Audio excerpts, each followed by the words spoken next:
Masih di pertemuan ke-10, pada segmen kali ini kita akan membicarakan mengenai beberapa tipe sutradara. Beberapa tipe ini dilihat dari beberapa aspek ya. Yang pertama dilihat dari bagaimana cara seorang sutradara mengelola pertunjukan. Yang terdiri atas sutradara sebagai penguasa penuh produksi pertunjukan. Artinya dia akan memiliki kendali penuh pada proses pertunjukan. Dari segi latihan maupun dari aspek-aspek teknis yang lain. Dia tidak akan membiarkan anggota tim itu untuk berimprovisasi atau melakukan inisiatif-inisiatif tertentu yang dapat mengganggu visi penyutradaraannya atau visi pertunjukan. Misalnya pola acting aktor. Biasanya sutradara tipe ini akan mencontohkan bagaimana aktor memerankan satu karakter tertentu dalam latihan. Kemudian tipe yang kedua adalah sutradara sebagai mediator produksi pertunjukan. Sutradara tipe ini memang cenderung sebagai seorang mediator. Dia berangkat dari apa yang ada. Biasanya sutradara tipe ini cenderung lebih cair dan lebih bisa mendengar seluruh tim yang terlibat dalam proses produksi pertunjukan.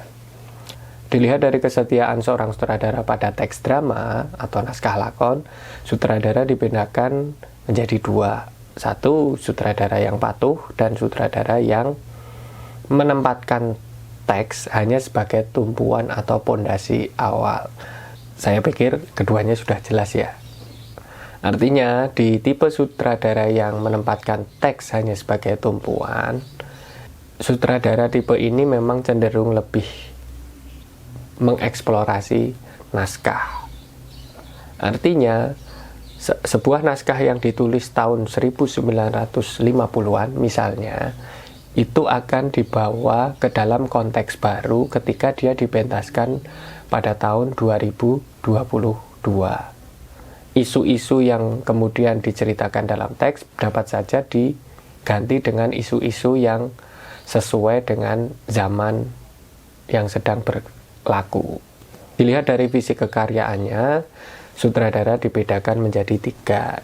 Yang pertama, sutradara dengan visi sebagai pekerja murni yang mengagungkan teks drama atau naskah lakon. Sutradara ini biasanya mencari naskah atau mencari teks dari karya orang lain yang kemudian dia jadikan sebagai pondasi pertunjukannya. Sutradara yang kedua adalah sutradara yang menulis teksnya sendiri dan merealisasikan gagasan teaternya. Biasanya sutradara tipe ini selain menjadi sutradara juga menjadi penulis teksnya.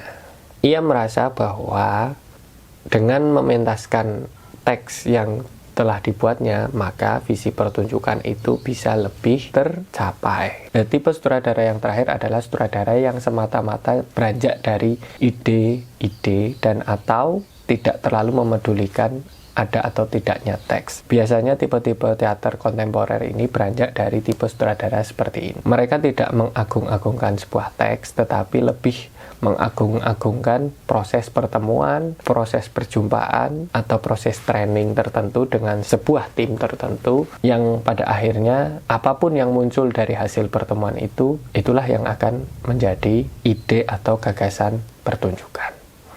Sampai di sini materi tentang ehwal penyutradaraan. Sampai bertemu pada materi berikutnya, ehwal pemeranan. Zah.